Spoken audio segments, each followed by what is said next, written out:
Boker Tov, everyone. Rabbi Eric Solomon, Raleigh, North Carolina, Beth Meyer Synagogue, More Morning Torah. This week's Torah portion is Parshat Lech Lecha. It's this famous parsha where Avram, later called Avraham, is sent off. God asked him to go with Sarah, his wife Sarai, later Sarah, go off to a land that I will show you. Leave your house, your father's house, your homeland, and go off to a new place, the land of Canaan, eventually the land of Israel. And you will make a great people. There's numerous stars in the sky, the sand.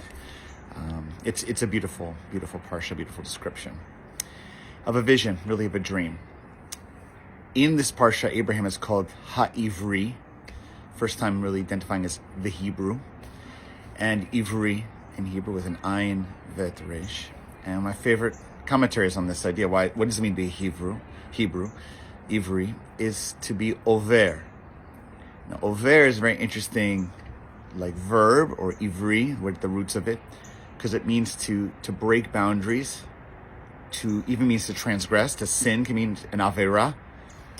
But the Midrash says it's like the whole world was on one side of the river, probably identifying like the Euphrates River, and Abraham was on the other side. He was over, he was on the other side, like on the other side of the bank of the river.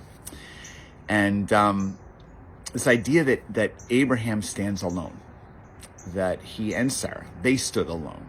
The whole world's one way, and to be a Hebrew means to stand against the grain.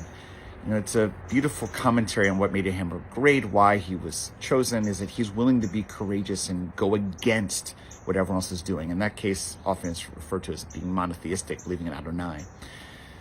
But the feeling of being on your own and going against the grain is a sense of courage and passion. It's what's defined the Jewish community for thousands of years since Abraham, is an ability and a willingness to go against the grain. When there are larger host cultures and communities practicing one religion or another, or one practice, we do our practices. We are willing to go against the grain, our values. But something we're feeling right now in the Jewish community, I'm feeling it, and I know because I speak to so many others, in light of what happened, particularly in Israel, is the sense of feeling alone. Wherever one sits on the Israeli-Palestinian conflict, the fact that so few people, or some people, that we consider allies, people that we work together with in different relationships, me personally, I've noted those who've reached out, which is an enormous amount, and people who felt connected to me personally or connected to the Jewish community in various ways on different projects, social justice concerns, interfaith work, etc. It's been wonderful and amazing, but there are also of those who have not. And those who I felt in solidarity with, particularly on progressive political causes and concerns, who have helped me or create a context where me or others feel alone. It's not a good feeling. Not feeling validated, whatever you think about the conflict, about the loss of life, of Israeli life, both Jewish and non-Jewish, the feeling of being alone, it's a source of strength, it's a source of our pride, but it's also a source of sadness. And it's spoken so much in my mourning period. I'm now at the end of the Shloshim, I'm now further moving on in my own personal mourning process, but it's been, the whole mourning experience has been defined by feeling not alone, thank God, not feeling alone, and how much it's strengthened me. I knew that to be true before, but it's confirmed it true, that that's what community is about.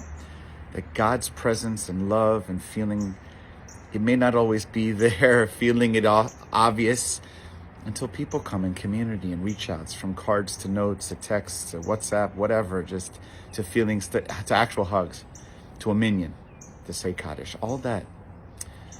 So for all those out there who are feeling alone, feel like no one understands, to feel like perhaps feel a bit abandoned in this difficult time, not to mention what the hostages feel. Hope they somehow sense that they're not alone. I invite us to remember that one of Abraham's greatest strengths was that he was willing to be on the other side of the river and be strong. But that don't be afraid or embarrassed or feel weak, that we need each other, those that we can lean into and lean into other people. Being alone is tough. Being against the grain is tough. Let's strengthen each other through community and love as well. Tough. Shabbat Shalom.